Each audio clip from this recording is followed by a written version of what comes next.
Assalamualaikum warahmatullahi taala wabarakatuh dan selamat sejahtera diucapkan kepada para panel.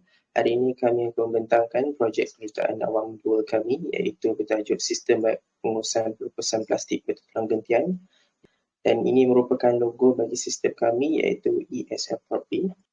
Saya ingin memperkenalkan ahli kumpulan kami iaitu daripada saya, Khairin bin Khairuddin bernama Matric F1198, merupakan ketua bagi kumpulan ini. Seterusnya ialah kumpulan anak lelaki Kamal Nathan bernama Matric F1201, dan yang ketiga iaitu Nur Faizura binti Muhammad Faizal Khairi yang bernama Matric F1185. Kami di bawah penyayaan Dr. Ruslawati binti Abdul Wahab. Okey, ini merupakan isi kandungan bagi slide pembentangan kami. Pada nombor yang pertama, itu akan diterangkan oleh saya, dan yang kedua akan diterangkan oleh Nur Faizura. Yang ketiga akan diterangkan oleh saya, dan keempat hingga keenam akan diterangkan oleh Kaugulan, dan yang ketujuh dan hingga ke-8 akan diterangkan oleh Nur Faizura, dan yang terakhir iaitu kesimpulan akan diterangkan oleh saya. Okey, kita pergi kepada bahagian pertama bagi slide pembentangan ini iaitu pengenalan. Pada lebih kurang setahun yang lepas, kami baru mengenali iaitu apa itu FRP, iaitu di Fiber Reinforced Plastic, dan FRP lah dikenali sebagai plastik bertulang gentian yang merupakan bahan komposit yang dibuat daripada gentian. Sebagai contoh, serat yang diperkuat dengan menggunakan bahan matrix polimer. Sebagai contohnya ialah resin sintetik.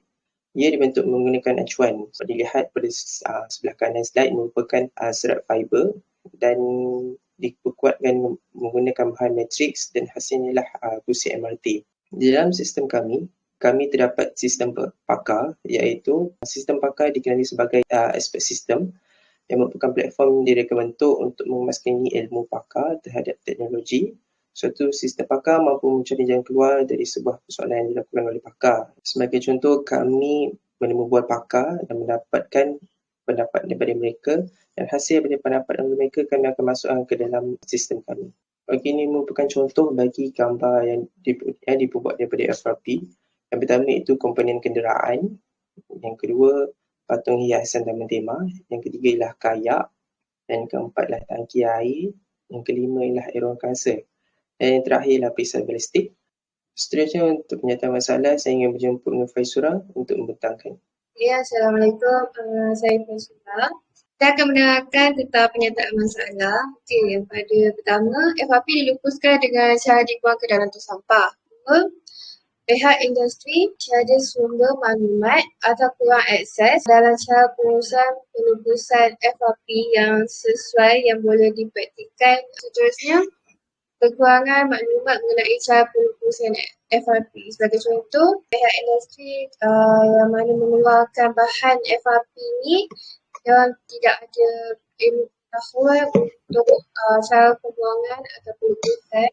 Ini adalah contoh temuan bersama pihak industri yang mengeluarkan bahan FRP sendiri, iaitu kilang Nova FRP sekian bahan. Kami menggunakan penemuan ini secara atas talian, dan ini adalah soalan yang kami tanya, dan ini juga adalah jawapan yang diberikan oleh Mr. Lai, iaitu project manager yang bekerja di kilang Nova FRP sekian bahan. Dan saya jumpa Khairin untuk memberikan slide. Objektif bagi kajian kami ialah ingin membantu pengguna membekalkan info terkini mengenai FRP. Sebagai contoh, pengguna terdiri daripada pembekal bahan, pelajar dan orang awam yang terlibat secara langsung dengan bahan tersebut. Berikut merupakan objektif kajian kami, iaitu yang pertama iaitu mengkaji status pengurusan pelupusan FRP yang terdapat di Malaysia. Yang kedua ialah mereka bentuk dan membangunkan sistem ESFRP. Yang ketiga ialah menguji sistem yang dibangunkan mampu berfungsi. Skop kajian kami ini merupakan dengan menggunakan platform Google Site untuk membangunkan sistem ESFRP. Yang kedua ialah kami hanya menumpukan kepada plastik gentian kaca bertulang, tidak termasuk kepada gentian bersumberkan gentian daripada bahan semula jadi. Gentian daripada bahan semula jadi yang terdiri daripada bambu atau buah-buahan. Untuk cerita ahli pembangunan sistem, saya ingin menjemput Kaugulan untuk menerangkannya. Selamat sejahtera, nama saya Kaugulan. Hari ini saya nak bentangkan tentang carta ahli pembangunan sistem. Mula, penyataan masalah, seterusnya objektif kajian dan skop kajian, seterusnya reka bentuk, seterusnya pembangunan sistem web. Pembangunan sistem web membangunkan ESFRP menggunakan Google Site, memasukkan menu seperti alaman utama, kajian ilmiah, air pakar, kaedah pelupusan. Ketiga, menyediakan kandungan berdasarkan menu. Keempat, mencipta soalan kepada pakar dan memasukkan ke dalam Google Form. Kelima, pembentangan kepada pakar secara video atau online. Keenam, menemu bual pakar menggunakan Google Meet. Seterusnya, verifikasi sistem dan penilaian berkesan. Verifikasi sistem dan penilaian berkesan. Verifikasi akan dilakukan oleh pihak pakar. Kedua, penilaian akan dilakukan oleh para pelajar dan pihak industri. Hasil daripada verifikasi dan penilaian akan membuat penambahbaikan pada ESFRP. Sistem ESFRP tamat. Seterusnya adalah reka bentuk kandungan menu sistem web. Laman utama, kandungannya adalah GIF tajuk FRP, definisi atau maksud FRP, dan ketiga adalah tujuan dan penyataan masalah. Di sini juga ada gambar kerusi MRT yang menggunakan FRP. Yang ini laman iPakar. Kandungannya adalah biodata pakar, gambar pakar, keterangan pakar dan video berdurasi 1 minit menemu bual pakar. Yang ini ada keterangan pakar dan ini ada gambar dan biodata pakar. Seterusnya adalah kaedah cadangan pelupusan. Kandungannya adalah kaedah 6 kaedah. Kaedah 1 adalah JS, Jabatan Alam Sekitar. Kaedah 2, Jabatan Pengurusan Sisa Pekerjaan Negara, JPSPN. Dan kaedah ketiga adalah kaedah yang dicadangkan oleh pakar. Kaedah keempat adalah kaedah digunakan di luar negara dan kaedah kelima adalah MBPJ, Majlis Perbandaran Petaling Jaya, dan kaedah keenam adalah SW Corp. Yang ini adalah kaedah-kaedah yang digunakan dan keterangannya. Laman seterusnya adalah kajian ilmiah. Kandungannya adalah penerangan kajian terdahulu yang telah dilakukan berkaitan FRP dan juga gambar kajian yang berkaitan. Seterusnya adalah laman yang akhir sekali adalah mengenai kami. Kandungannya adalah latar belakang kami dan pengalaman pendek FYP 1 dan FYP 2, menu kontak dan lokasi Politeknik Port Dickson. Seterusnya adalah laman sesawang berdasarkan reka bentuk menu. Yang ini adalah laman utama. Yang atas sekali adalah penghargaan, bawahnya adalah logo Politeknik dan Keyword negara dan bawah sekali adalah definisi FRP dan juga gambar kerusi MRT yang menggunakan FRP.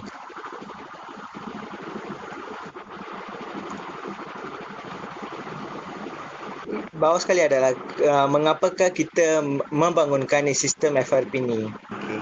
Yang ini adalah subpage bagi laman utama. Apakah itu FRP dan maksud FRP. Laman kedua adalah kajian ilmiah terdahulu mengenai FRP. Yang ini adalah gambar berkaitan dengan kajian dan juga penerangan kajian tersebut. Kajian pertama mengenai bahan komposit polimer. Yang ini adalah laman iPakar. Yang ini contoh muka hadapan borang survey pendapat untuk mendapatkan pendapat pakar. Hasil daripada kajian yang dilakukan yang ini ada pendapat pakar dan nama pakar dan biodata pakar. Yang bawah gambar pakar adalah keterangannya. Yang ini adalah keterangan daripada pakar. Yang ini adalah laman kaedah pelupusan bahan FRP.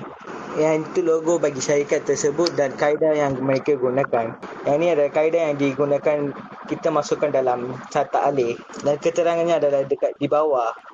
Last adalah laman mengenai kami. Yang ini latar belakang kami dan juga gambar student kelas DK5E. Yang bawah sekali adalah menu kontak dan juga lokasi Politeknik Port Dickson. Itu sahaja daripada saya. Seterusnya saya menjemput Faizura untuk pembentang seterusnya.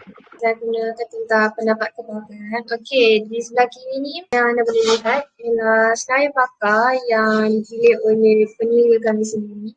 Dan juga kami telah menambah 2 pakar iaitu dari pakar UTHM dan juga daripada MBPJ. Dan di sebelah kanan ialah muka hadapan Google Form yang terjawab oleh pakar. Okay, ini adalah maklum balas daripada pakar. Hanya 3 orang sahaja yang dapat memberi pendapat, yang manakala yang lagi 4 pakar tersebut tidak dapat memberi sebarang maklum balas kerana mereka kurang pengetahuan tentang pelupusan api dan tidak dapat memberi kerjasama dalam kajian kami. Okey, ini adalah contoh salah satu pakar dalam memberi maklum balas dan pandangan ataupun pendapat beliau. Nama pakar tersebut ialah Dr. Mahmud Ali. Beliau pensyarah politeknik. Di sini ialah kesimpulan yang diberi oleh beliau, pendapat dan juga penyelesaian yang dapat dibaikkan oleh semua pihak industri dan juga pihak IPP dan IPDN. Seterusnya ialah verifikasi oleh pakar. Salah satu pakar iaitu Dr. Maslidah Muhammad Tarif, pensyarah Politeknik Port Dickson telah memberi maklum balas mengenai laman web kami. Dan beliau juga telah memberi pendapat untuk menambah baik di dalam laman web kami. Sebagai contoh, di soalan pertama ialah apakah maklumat yang anda tidak dapat di laman web kami? Dan pendapat yang diberikan oleh Dr. Maslidah ialah penerangan mengenai FRP sukar dipahami kerana mungkin disalin terus dari laman web bahasa Inggeris dan diterjemah secara Google Translate. Terdapat kesalahan fakta mengenai FRP sama dan tidak mulus. So, kami telah membuat kajian dan juga telah mencari maksud sebenar FRP dan kami telah masukkan makna yang baru ke dalam laman web kami. Ini ialah maklum balas kepada pelajar dan juga orang ramai 11 orang diberi oleh pelajar dan juga orang awam. Mereka juga telah memberi pandangan terhadap laman web kami dan cadangan untuk dalam penambahbaikan. Ini ialah carta yang menunjukkan sebuah gambar yang tidak memuaskan, sederhana, memuaskan dan amat memuaskan. Dapat tahu apa kekurangan dan kelebihan dalam laman web kami. Penambahbaikan. Okey, apa yang telah kami buat penambahbaikan daripada yang telah diberi maklum balas? Okey, pada awalnya kami tidak meletakkan sebarang gambar dan juga maksud juga agak kurang jelas untuk digerakkan kepada pengguna. Dan selepas buat penambahbaikan, kami telah menambahkan gambar, maksud yang lebih jelas dan juga di bahagian apakah itu FRP juga telah memberi lebih mendalam untuk menerangkan kepada pengguna apa kegunaan FRP yang sepatutnya digunakan dan juga apa kelebihannya dan juga keburukan. Ini di bahagian kaedah penulisan bahan FRP. Pada awal kami tidak letakkan sebarang logo dan juga sebarang keterangan dan selepas itu kami telah meletakkan logo, kontak dan cara untuk tengok penyelesaian dia boleh tekan di dalam kotak penyelesaian tu dan juga akan keluar di bawah itu keterangan yang diberikan oleh sebagai contoh kaedah pertama. Di kotak penyelesaian tu boleh tekan untuk melihat keterangan yang diberikan oleh Jabatan Alam Sekitar Malaysia tentang apa yang diorang buat dengan cara penyelesaian mereka praktikkan. Di bahagian pakar pula, pada awalnya kami tidak menerima sebarang maklum balas lagi. So, kami tidak dapat meletakkan sebarang apa-apa di bahagian pakar. Dan selepas menerima maklum balas daripada pakar, kami telah meletakkan gambar, data mereka dan juga keterangan yang diberikan oleh mereka. So dari situ pengguna boleh melihat keterangan daripada pakar dengan menekan kotak di bawah gambar mereka untuk melihat keterangan yang diberikan oleh pakar. Okay, seterusnya saya jemput Khairi untuk membentangkan slide yang seterusnya. Okey, yang terakhir bagi segmen dengan kami iaitu kesimpulan dan carangan berdasarkan kepada hasil projek yang telah kami lakukan iaitu sistem ESFRP. Semua objektif kajian kami telah tercapai. Sebagai contoh, status pengurusan pelukusan FRP ada di kandungan kaedah pelukusan dan objektif kajian kami yang ketiga iaitu sistem yang telah dibangunkan dapat berfungsi dengan baik seperti yang anda lihat sebentar tadi yang terangkan oleh Faizura iaitu verifikasi yang telah diberikan oleh orang awam serta pakar. Seterusnya ialah penyataan masalah yang dikenal pasti juga dapat dibendung. Sebagai contoh, maklumat mengenai cara pelukusan FRP telah disedia di kandungan kaedah pelukusan iaitu bagi penyataan masalah kami yang keempat. Cadangan penambahbaikan yang dapat dibuat bagi sistem kami ialah yang pertama, mengenal pasti agensi yang terlibat dalam menguruskan pelukusan FRP. Hal ini kerana kami masih belum lagi mengenal pasti agensi yang terlibat dalam menguruskan pelukusan FRP dan yang terakhir iaitu penambahbaikan berdasarkan penilaian oleh pengguna. Sekian sahaja daripada kami. Terima kasih.